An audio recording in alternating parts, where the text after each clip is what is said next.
Doctor صاحب آپ کیا کہنا چاہیں گے اس حوالے سے کہ جو ڈائٹ ہے رمضان المبارک کے مہینے کے حوالے سے وہ موضوع ترین سحر و افطار میں کون کون سی ہونی چاہیے اور اس کے لیے کیا پریکاشنز ہیں جو آپ لوگوں کے لیے تجویز کریں گے؟ جی اچھا، اس میں یہ ہے کہ دیکھیں آپ کو پتہ ہی ہے کہ اب تو سحر و افطار تقریباً 15-16 روزے گزر چکے ہیں. تو سب سے بڑی چیز جو ہم لوگ کرتے ہیں وہ یہ کرتے ہیں کہ ہم اوور ایٹنگ بہت زیادہ کرتے ہیں، افطار میں بھی اور سحر میں بھی. سحر میں ہمیں یہ ٹینشن ہوتی ہے کہ ہم زیادہ ایٹنگ کر لیں کیونکہ ہمیں سارا دن بھوکا رہنا ہے، اور افطار میں کیونکہ ہمیں بھوک لگی ہوتی ہے تو ہم فوراً خالی پیٹ میں بہت زیادہ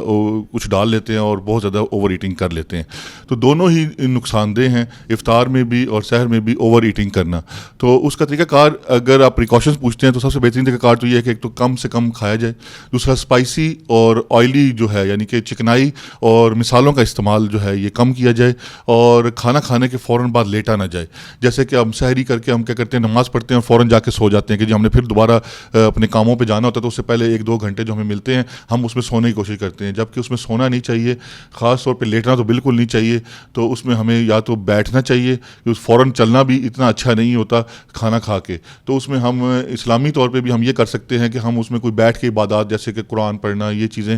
کر سکتے ہیں تاکہ جو ہے نا ہمارا وہ ٹائم پاس ہو جائے. اور اس کے بعد جب 3 سے 4 گھنٹے گزر جائیں تو پھر اگر آپ کے پاس سونے کا ٹائم ہے تو سوئیں، ورنہ اگر آپ کا کام کا ٹائم ہے تو آپ کام پہ جائیں. تو اس کے علاوہ آپ نے یہ کرنا ہے کہ جب افطاری کے ٹائم یہ کرنا ہے کہ آپ نے یکدم پیٹ بھرنا نہیں ہے. آپ نے کوشش یہ کرنی ہے کہ آپ اذان ہوتی ہے آپ تھوڑا سا کچھ کھائیں، اس کے بعد آپ جا کے نماز پڑھیں. نماز پڑھنے کے بعد آپ کچھ تھوڑا سا ریلیکس کریں، اپنے آپ کو، اپنے معدے کو ریلیکس ہونے دیں، اور اس کے بعد کچھ آپ نے کھانا ہے. اور وہ بھی کھانا جو ہے وہ بھی آپ نے پیٹ بھر کے نہیں کھانا، جس میں موسٹلی آپ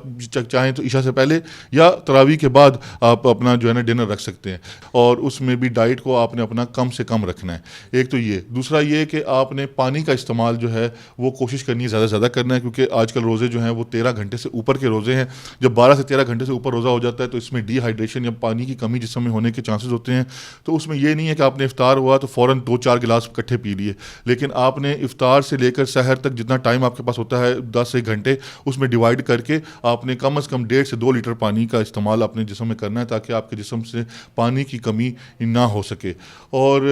اگر آپ پراپرلی اس ڈائٹ کو فالو کریں کہ کم کھائیں سحر میں، کم کھائیں افطار میں، اور پانی کا خیال رکھیں، تو یہ آپ کے، اگر آپ ویٹ گین کو پریونٹ کرنا چاہتے ہیں تو یہ آپ کو وزن کم کرنے میں بھی یہ ڈائٹ ہیلپ کرے گی، اور آپ کو معدے کے مسائل بھی نہیں ہوں گے اور آپ کو ڈاکٹروں کے پاس بھی نہیں جانا پڑے گا. لیکن ایک دفعہ معدے کے مسائل ہو جائیں تو پھر اوبویسلی آپ کو ڈاکٹر کے پاس جانا پڑے گا میڈیسن لینے کے لیے، اور اپنی روٹین کو، اپنی ڈائٹ کو بدلنا پڑے گا جیسے کہ میں نے آپ کو بتایا.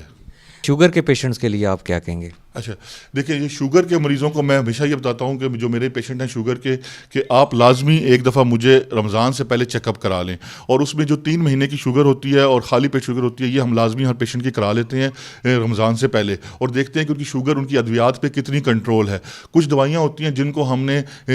سحر میں بند کر دینا ہوتا ہے کہ ہم لوگ اس میں سحر میں نہیں لے سکتے، وہ افطاری کے ٹائم پہ ہی لے سکتے ہیں. تو کچھ دوائیاں ایسی ہوتی ہیں جس کو ہم نے ڈوز کو بدلنا ہوتا ہے ان کی شوگر کے حساب سے. تو اگر تو ان کی شوگر کنٹرول میں ہے رمضان سے پہلے، اور پھر ہم اس کی دوائی ایڈجسٹ کر کے ہم پیشنٹ کو کہتے ہیں کہ آپ روزے رکھ سکتے ہیں، اور وہ انشاءاللہ ان کو کوئی پرابلم نہیں ہوگا. لیکن ایک بندہ جس کی شوگر کنٹرول میں نہیں ہے، یا اس کو اور کمپلیکیشنز شوگر کی وجہ سے گردے کے مسائل ہیں، جگر کے مسائل ہیں، دل کے مسائل ہیں، یا دماغ کے مسائل ہیں، تو وہ پھر شوگر وہ بالکل بھی روزے نہیں رکھ سکتا. اور اس کو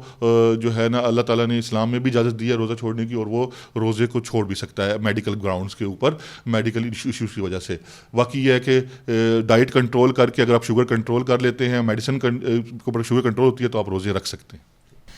یہ تھے خواجہ توصیف اظہر صاحب، جو کہ آپ کو ہیلتھ کے حوالے سے رمضان المبارک میں صحت کو کیسے برقرار رکھا جا سکے کے بارے میں اپنے قیمتی جو ہے وہ طبی مشورے دے رہے تھے. کیمرہ مین اظہر حسین کے ساتھ تنویر احمد قریشی، APP سرگوتا.